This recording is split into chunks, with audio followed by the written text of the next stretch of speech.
Assalamualaikum warahmatullahi wabarakatuh. Pada kesempatan kali ini kita akan membahas tentang teori-teori tujuan hukum.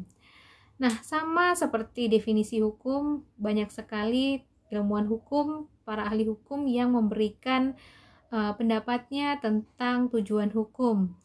Nah, salah satunya adalah saya ambil dari Gustav Reitbach, itu menyampaikan bahwa tujuan hukum ada 3, yaitu memberikan keadilan, memberikan kemanfaatan, dan memberikan kepastian. Nah, dari pendapat dari Gustav ini itu berasal dari teori-teori tujuan hukum, yang dimana teori-teori tujuan hukum itu berinduk kepada 2 teori, yaitu yang pertama adalah teori etis dan yang kedua adalah teori utilitas.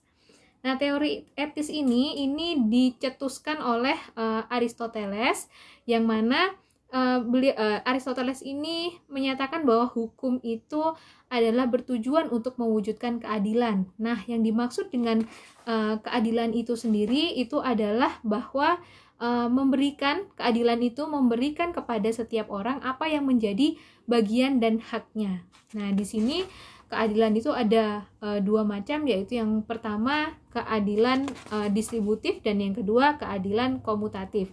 Nah, yang dimaksud dengan keadilan distributif itu adalah keadilan yang memberikan kepada seseorang kepada setiap orang sama banyaknya atau sama jenisnya, begitu ya. Itu keadilan distributif. Jadi memberikan keadilan, memberikan porsi kepada setiap orang itu sama banyaknya, tanpa melihat siapa mereka atau tanpa melihat apa jasa mereka. Nah, kalau yang satunya yaitu keadilan komutatif, itu adalah keadilan yang memberikan kepada setiap orang sesuai jasanya atau sesuai kontribusinya, seperti itu. Nah, itu adalah teori etis. Nah, ada kritikan terhadap teori etis ini, di mana sangat bahwa hukum itu adalah menitik beratkan kepada keadilan. Ada kritikan, yaitu kritikannya adalah apabila terlalu fokus pada keadilan, maka hukum itu akan tidak pasti atau mengenyapingkan kepastian hukum dan ketertiban hukum, seperti itu. Nah, kemudian lahirlah dari teori etis ini, kemudian kritikan tadi yang menyanggah tadi itu adalah teori utilitas. Teori utilitas ini dipelopori oleh Jeremy Bentham, yang mana teori utilitas ini berfokus pada tujuan hukum itu adalah memberikan kebahagiaan sebanyak-banyaknya kepada sebanyak-banyaknya orang, kepada sebanyak-banyaknya manusia. Nah, kebahagiaan itu adalah didapatnya kebahagiaan itu adalah dari bahwa hukum itu memberikan kemanfaatan yang sebanyak-banyaknya terhadap mayoritas masyarakat. Jadi di sini pun ada kritikan yang muncul apabila terlalu fokus kepada kemanfaatan mayoritas orang atau sebanyak-banyaknya orang, maka dia akan menjadi tidak adil bagi yang minoritas, seperti itu. Lalu maka muncullah ada juga kemudian teori-teori yang lainnya, dan yang paling banyak kemudian adalah teori campuran yang berusaha menyeimbangkan antara teori etis dan teori utilitas tadi. Jadi teori campuran ini menganut juga bahwa hukum itu bertujuan untuk keadilan, namun juga pada sisi yang lain hukum itu juga bertujuan untuk kemanfaatan dan kebahagiaan banyak orang. Jadi berusaha diseimbangkan oleh teori campuran ini. Kemudian untuk yang kepastian hukum itu tokohnya adalah John Austin atau Hans Kelsen, bahwa yang menyatakan bahwa hukum itu haruslah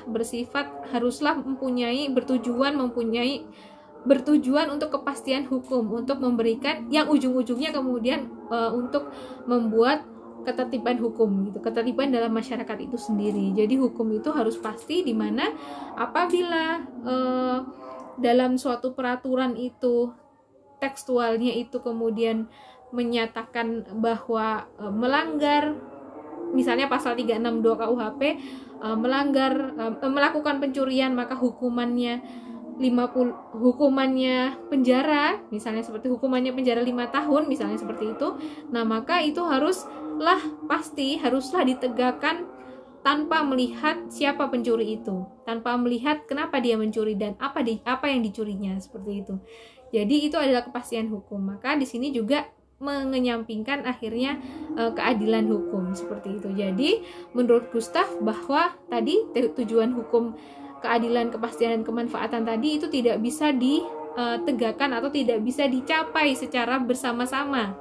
Jadi apabila mengutamakan keadilan dan kemanfaatan, maka sisi dari kepastian akan dikesampingkan. Apabila mengutamakan kepastian hukum, maka keadilan hukum dan kemanfaatan hukum akan terkesampingkan, seperti itu.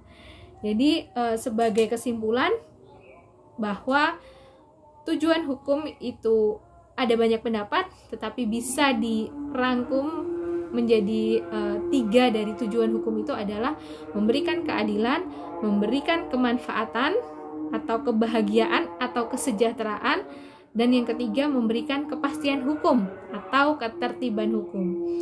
Nah, teori ketiga tujuan hukum ini bersumber pada 2 teori utama atau 2 teori induknya, yaitu yang pertama teori tujuan hukum, teori etis, yang kedua teori tujuan hukum, teori utilitas. Teori etis ini tadi menitik beratkan kepada keadilan, dan teori utilitas ini menitik beratkan kepada kemanfaatan. Dan kemudian muncul juga ada teori ketiga, yaitu teori campuran antara teori etis dan teori utilitas. Nah, itu sebagai kesimpulan supaya saudara-saudara bisa semakin jelas dalam memahami teori tujuan hukum ini. Terima kasih. Wassalamualaikum warahmatullahi wabarakatuh.